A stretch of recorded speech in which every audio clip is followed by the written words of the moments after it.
मई जून में जब बड़ी भद्दर किस्म की गर्मी पड़ती है तो यही लगता है कि यार थोड़ा तो बरस जाए, थोड़ी राहत मिले, थोड़ा मज़ा आए। लेकिन फिर यही राहत मज़े मज़े में आफत बन जाती है।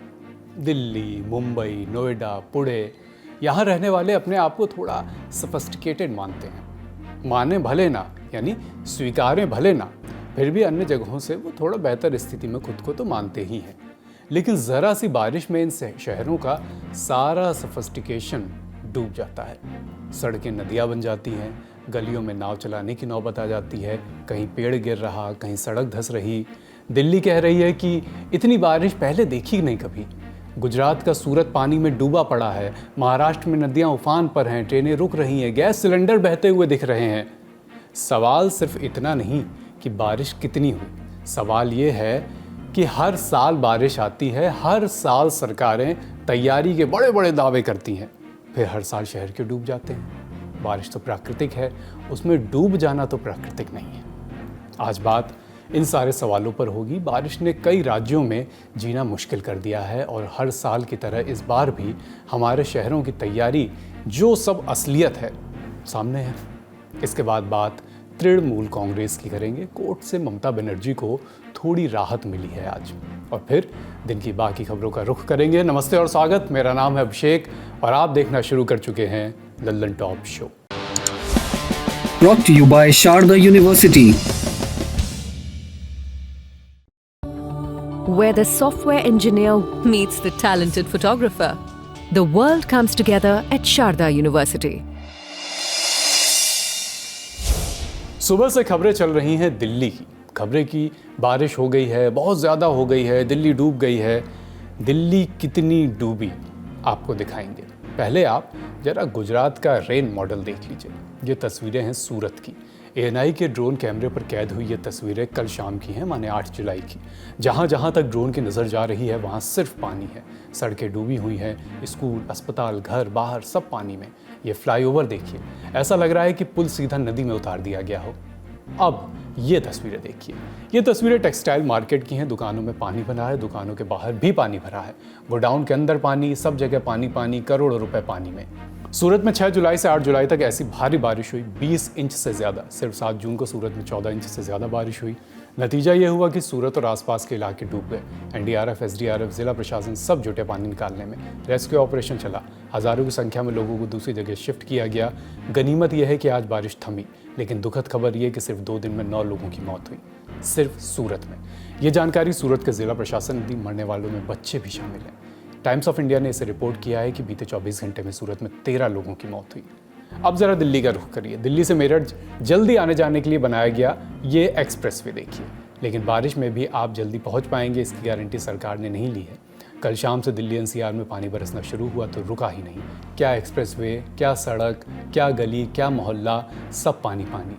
ये दिल्ली की महरौली बदरपुर रोड है। बाइक और कारों के पहिए डूबने को आतुर हैं क्योंकि सड़क पर भर गया है पानी। दोपहिया वाहन चालकों के लिए आज का दिन कितना दुश्वार है ये वही जानते हैं। लेकिन ये सब तो झांकी है, दिल्ली का वेनिस बनना अभी बाकी है। इटली तो एक है, दिल्ली NCR में जुलाई अगस्त में हर थोड़ी दूर पर एक एक वेनिस आपको दिख जाएगा। यह है दिल्ली का बुराड़ी। रात भर बारिश के बाद सुबह का ये नज़ारा था। अब जरा अलीपुर की तस्वीर देखिए। ट्रैक्टर डूबा जा रहा है, घुटनों के ऊपर तक पानी। ट्रैक्टर का निकलना आसान है, साइकिल पैदल वाले क्या करें। कमोवेश कुछ ऐसा ही हाल रहा आज दिल्ली का। कुछ जगहों पर प्रकृति की मार भी देखने को मिली। दिल्ली के रोहिणी में सड़क पर एक बड़ा पेड़ जड़ से उखड़ गया और गिर गया एक ओमनी वैन के ऊपर। अच्छी बात यह रही कि इस दुर्घटना में कोई घायल नहीं हुआ। रोहिणी में कल ही एक दर्दनाक हादसा हुआ था। एक 4 मंजिला इमारत गिर गई थी जिसमें 4 लोग दब गए थे। रेस्क्यू किया गया लेकिन 4 में से 3 लोगों की मौत हो गई। इस हादसे के बाद आज बारिश ने दिल्ली को खूब परेशान किया। हालांकि सरकार दावा कर रही है कि अब की बार पहले जैसा जल भराव नहीं हुआ। ये कहना है दिल्ली के PWD मिनिस्टर परवेश वर्मा का। एक तो दिल्ली में मिंटो ब्रिज का बारिश और जल भराव का मानक मान लिया गया है। पिछले कुछ सालों में मिंटो ब्रिज के नीचे पानी भरने की तस्वीरों ने दिल्ली की खूब भद्द पिटवाई। परवेश वर्मा ने कहा कि देखो इस साल मिंटो ब्रिज जैसी जगहों पर पानी नहीं भरा। कि पहले आप लोग ये प्रार्थना करते थे कि बारिश ना आए क्योंकि आपकी गलियों में, सड़कों में जल भराव होता था, मगर ये हमने वायदा किया था कि दिल्ली की जनता को एक अच्छा ड्रेनेज सिस्टम बना के दिखाएंगे ताकि दिल्ली के लोग बारिश का मजा ले सकें। आज हम आपको दिखा पा रहे हैं कि लास्ट के 5 साल में बारिशों में जहां जहां पर ज्यादा जल भराव होता था, जैसे मिंटो ब्रिज आपको दिखाई दे रहा है मेरे पीछे, इसमें ये हमारा लाइव फीड चल रहा है। पिछले एक दिन में 24 घंटे में 100 mm से ज्यादा बारिश हुई है और उसके बाद भी मिंटो ब्रिज में जहां पे बड़ी बड़ी बसें पूरा पानी के नीचे चली जाती थी, सारी गाड़ियां चली जाती थी, आज आपको पूरा ट्रैफिक एकदम स्मूथली दिखाई दे रहा है। मंत्री जी भले ही कितना बोले कि अब की बार तो जल भराव पहले जैसा नहीं हुआ है, होने ही नहीं दिया गया, लेकिन दिन भर अलग अलग जगहों से जो तस्वीरें आए, जो दृश्य आए, वो उनके दावे से बिल्कुल उलट थे। लेकिन दिल्ली के लोगों की विडंबना देखिए, ये वाली सरकार कह रही है कि कहाँ कुछ हुआ, सब ठीक तो है, और पिछले वाले कह रहे थे ठीक तो हमने ही कर दिया था। उनका मानक भी वही मिंटो ब्रिज। तो इनका मिंटो ब्रिज वाला मजाक, मिंटो ब्रिज को हमने आते ही पहले 2 साल के अंदर सॉल्व कर लिया था मिंटो ब्रिज की, उसको दिखा रहे हैं। बाकी पूरी दिल्ली का जल भराव इनको नहीं दिख रहा। पूरी दिल्ली डूबी हुई है, जगह जगह इतने ज्यादा पानी भर गया है। इनकी तू तो मैं चलती रहेगी। हम दिल्ली से थोड़ा आगे बढ़ते हैं, नोएडा चलते हैं। बड़ा प्लान्ड कहकर इसे बसाया गया था, ये वही नोएडा है। जैसे चंडीगढ़ प्लान्ड सिटी है ना, वैसे ही नोएडा के बारे में भी दावे किए जाते हैं कि साहब बड़ी प्लान्ड सिटी है। लेकिन बारिश में नोएडा के ट्रैफिक उतना प्लान्ड नहीं दिखता, सांसें फूलने लगती हैं इसकी। बारिश हुई तो पानी तो भरना ही है। नोएडा में लोगों को मन में डर इस बात का है कि सुबह ऑफिस के लिए कितने घंटे पहले निकलें कि समय पर पहुंच जाएं, और शाम को ऑफिस से कब निकलें कि घर पे समय से पहुंच जाएं, क्योंकि सड़क पर मिलेगा लंबा जाम, चाहे सुबह का समय हो या शाम का। ये आज दिन भर की तस्वीरें हैं नोएडा की। अब एक घटना ग्रेटर नोएडा वेस्ट की। ग्रेटर नोएडा वेस्ट में बन रहा है लंदन मार्ट मॉल, और इतनी तैयारी के साथ बन रहा था कि बारिश में सड़क धंस गई। जो दिल्ली का हाल है वही नोएडा और कमोवेश गाजियाबाद, फरीदाबाद, गुरुग्राम यानी पूरे एनसीआर का। सब बारिश के आंसू रो रहे हैं। ये गाजियाबाद है, सड़कों पर घुटनों तक पानी भरा है। गाड़ी चलाएं या घसीटें समझ नहीं आ रहा। दिल्ली के किसी अंडरपास में पानी भरा नहीं भरा, लेकिन गाजियाबाद के अंडरपास पूरे पानी में डूब गए। इसे विजयनगर के नाम से जानते हैं। रेलवे स्टेशन यहाँ के पास में है। यहाँ के अंडर ब्रिज में 4-5 फीट तक पानी भर गया। और तो और गाजियाबाद के वसुंधरा में सड़क का एक हिस्सा धंस गया। सड़क किनारे एक बिल्डिंग बन रही है, उसकी वजह से मिट्टी का कटान हो गया। नतीजा यह हुआ कि एक कार गड्ढे में गिर गई। फिर पुलिस ने वहाँ से आवाजाही बंद की, कार को क्रेन से निकाला गया। हरियाणा के फरीदाबाद में तो सड़क ही स्विमिंग पूल बन गई। लोगों का चलना दूभर है, कार का टायर डूब रहा है, पर बच्चों ने खूब मजे लिए, स्विमिंग पूल ही समझ के वहाँ पर कूद गए। और गुरुग्राम की तो बात ही क्या करें। हर साल बारिश में वीडियो आते हैं यहाँ से कि 3 किलोमीटर, 4 किलोमीटर, 5-5, 6-6 किलोमीटर लंबा जाम है। सवाल ये है कि दिल्ली, नोएडा, गुरुग्राम ये सब बड़े शहर माने जाते हैं, कहे जाते हैं। हर साल यहाँ के लोग बारिश में इसी तरह रोते हैं।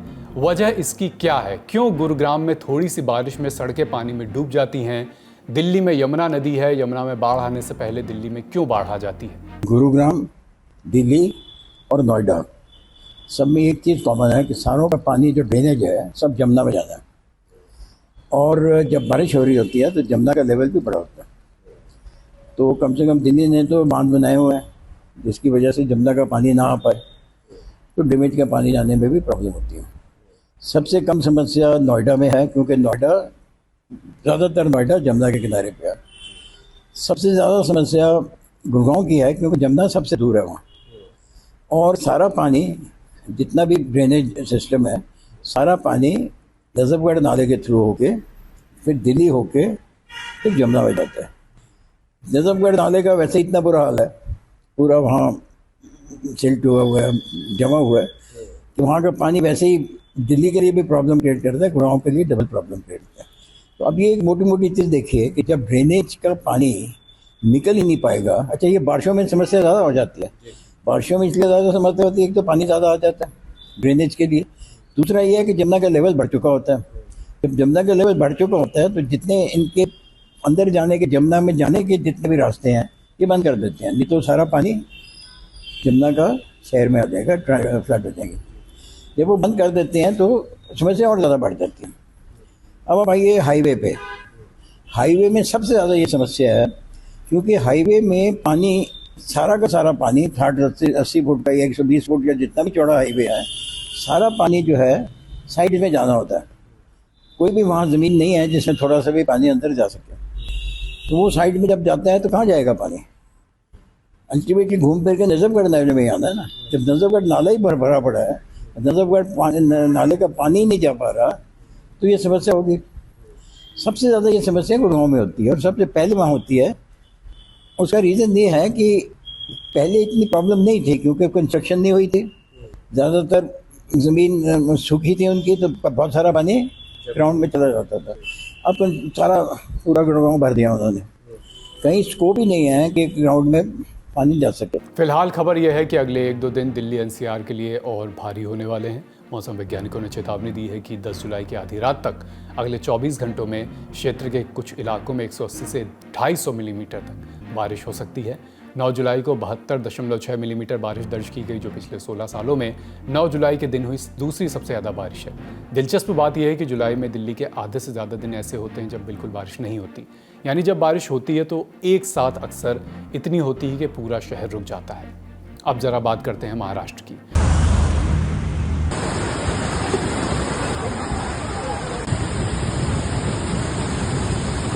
कुछ दिन पहले कहाँ एक सिलेंडर के लिए लोगों को लंबी लंबी लाइनें लगानी पड़ रही थी, लेकिन रायगढ़ से आया ज़रा ये वीडियो देखिए। एक बार की किसी फिल्म का ओपनिंग सीन लगेगा। मूसलाधार बारिश और तेज़ हवाओं के बीच 3000 सिलेंडर पाताल गंगा नदी में बहते नजर आ रहे हैं। जहां ये बह रहे हैं उसके पास में ही HPCL पाताल गंगा का LPG बॉटलिंग प्लांट है। कुछ सिलेंडर भरे हुए हैं, कुछ खाली। जिलाधिकारी किशन जावले की अपील भी आई है। कहा है कि नदी में बहकर आए सिलेंडर में गैस है या नहीं, वो सुरक्षित हैं या नहीं, इसकी कोई गारंटी नहीं है। तो जिस किसी को भी ये दिखे उसे उठाने के लिए कूदे नहीं, उसे यूज़ करने की जल्दबाजी ना करें, उसे ले जाने के लिए आगे ना बढ़ें, जोखिम ना लें। लेकिन ये तस्वीर शायद हाल रायगढ़ बताने के लिए काफ़ी है। इतनी बारिश हुई कि बारिश का नाम बदल कर बम बारिश करना होगा। 1 जुलाई से 8 जुलाई के बीच 37 मिलीमीटर होती तो नॉर्मल कहा जाता, लेकिन हो गई 134 मिलीमीटर। 3 गुना बारिश का नज़ारा है ये। और यही हाल कमोबेश महाराष्ट्र में पालघर, पुणे या बाकी इलाकों का है। महाराष्ट्र के पुणे ज़िले में पड़ता है खूबसूरत ताम्हिनी घाट। यूनेस्को की लिस्ट में ये विश्व धरोहर है। यहाँ 72 घंटे में कितनी बारिश हुई आपको पता है? कुल 1635 मिलीमीटर बारिश यहाँ पर रिकॉर्ड की गई। महाराष्ट्र का चेरापूंजी भी आपने नाम सुना होगा। नदियों का हाल भी वहाँ बुरा है। जो नदी जहाँ है वहाँ उफान मार रही है। नासिक में बारिश हुई तो गोदावरी उफान पर, पुणे में मुठा और पावनी उफान पर, पालघर में सूर्या और वैतरणा नदियाँ, ये सभी नदियाँ उफान पर हैं। इस मौसम में जिन्हें ट्रेन पकड़नी है, फ्लाइट पकड़नी है, उनका इंतज़ार भी लंबा हो गया है। कल 49 ट्रेनें कैंसिल होने की खबर आई। जो चल भी पा रही हैं वो घंटों घंटों लेट हैं। कई फ्लाइट्स हैं जिन्हें मुंबई एयरपोर्ट पर उतरना था, खराब रोशनी के कारण उन्हें डाइवर्ट करना पड़ा। कनेक्टिविटी चाहे ट्रांसपोर्ट की हो या नेटवर्क की, दोनों धराशायी हैं। 1 जून से 8 जुलाई तक अकेले महाराष्ट्र में बारिश से जुड़े अलग अलग मामलों में 62 लोगों की मौत की खबर आई है। 74 घायल, 200 पशुओं की भी जान गई, जिनमें 181 की मौत तो बिजली गिरने से ही हुई है। लेकिन सभी जानें प्राकृतिक आपदा के चलते नहीं गई हैं। प्राकृतिक आपदा तो बस एक माध्यम है। असल कमी अपन की आधी अधूरी तैयारी है। इसके अलावा निगम निकायों के स्तर की घनघोर लापरवाही और उदासीनता। मानसून तो हर साल आता है, बारंबार वार्निंग दी जाती है, नाला सफाई, पेड़ छटाई, जर्जर इमारतों की जांच के दावे हर साल होते हैं, लेकिन जब बारिश होती है तो सारे दावों की पोल खुल जाती है। अकेले 30 जून से लेकर 7 जुलाई के बीच मुंबई में 10 लोगों की मौत हुई। इन 10 में से कई मौतें पेड़ गिरने की वजह से हुई, खुले मैनहोल में गिरने की वजह से हुई और आदि अनादि कारण। चाहे 30 जून को चेंबूर में 11 साल के विहान की पेड़ गिरने से हुई मौत हो, या 2 जुलाई को साकिनाका के खैरानी रोड पर असलम शेख की खुले मैनहोल में गिरने से हुई मौत। दोनों जगह एक्शन लिए गए। जिनके जिम्मे काम सौंपा गया था उन्हें निलंबित किया गया। लेकिन अव्वल तो ये कि ये नौबत आई ही क्यों? इनसे केवल भारी बारिश से हुई मौत कहकर बचा नहीं जा सकता। किसी को निलंबित कहकर अपनी जिम्मेदारी झाड़ी नहीं जा सकती, क्योंकि किसी को निलंबित कर देने से जिस व्यक्ति की मौत हुई वो वापस तो नहीं आएगा।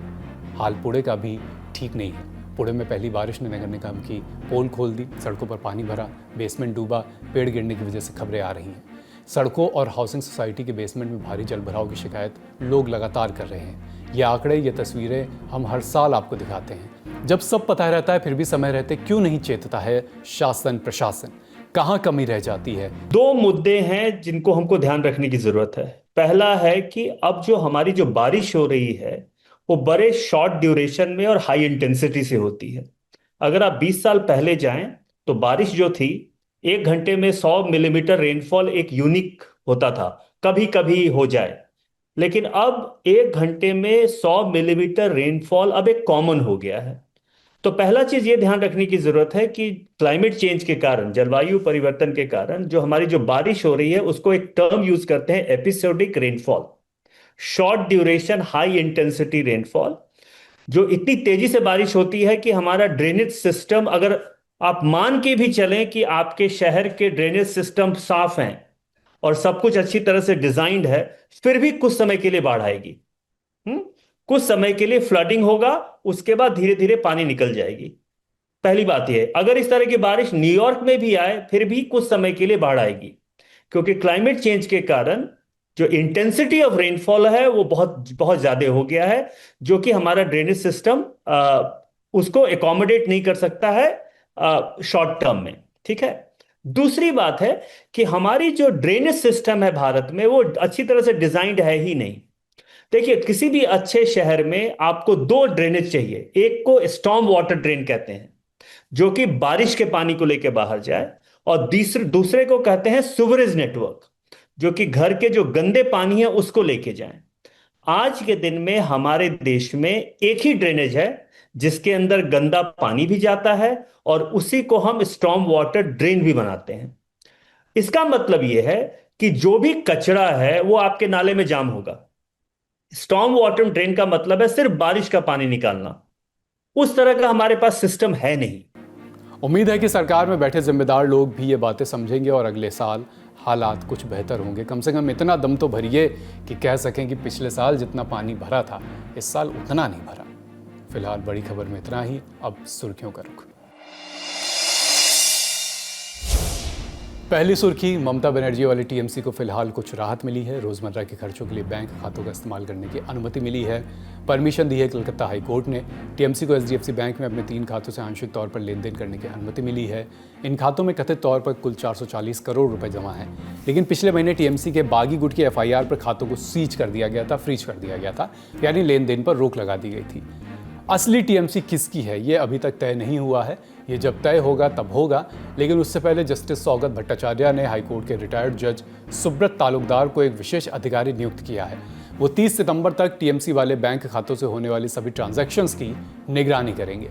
ममता गुट के कोई भी 2 ऑथराइज्ड लोग जरूरी दैनिक खर्चों के लिए जस्टिस तालुकदार के सामने चेक दे सकते हैं। जस्टिस तालुकदार खर्चों की जांच करेंगे, चेक पर दोबारा साइन करेंगे, जिसके बाद बैंक से पैसे निकाले जा सकेंगे। पश्चिम बंगाल सरकार की तरफ से पेश हुए सॉलिसिटर जनरल तुषार मेहता ने इसका विरोध किया। उन्होंने दलील दी कि पुलिस जनता के पैसे की सुरक्षा कर रही है। वहीं ममता गुट की तरफ से पेश हुए senior advocate doctor Abhishek Manu Singh भी दलील दी कि खातों के फ्रीज होने से पार्टी का बुनियादी कामकाज पूरी तरह से ठप हो गया है, यहाँ तक कि वे अपने नियमित बिलों का भुगतान भी नहीं कर पा रहे थे। अगली सुर्खी, जम्मू कश्मीर के सभी स्कूलों में रखी किताबों की जांच होगी। सरकार का आदेश है कि चेक करने का कि कहीं किसी किताब में कुछ गलत या आपत्तिजनक बातें तो नहीं छपी हैं, किसी की धार्मिक भावनाओं को ठेस पहुंचाने वाली बात न लिखी हो, देश और कानून के खिलाफ कुछ न लिखा हो। सरकार का आदेश सभी सरकारी, प्राइवेट और कोचिंग सेंटर्स के लिए नई हो या पुरानी किताब स्टाफ रूम में हो या क्लासरूम में, सबकी जांच होगी। जांच के बाद स्कूल चलाने वालों को अपने इलाके के शिक्षा अधिकारियों को एक सर्टिफिकेट जमा करना होगा, लिखित में देना होगा कि उनके स्कूल में कोई भी आपत्तिजनक किताब नहीं है या पढ़ाई नहीं जा रही है।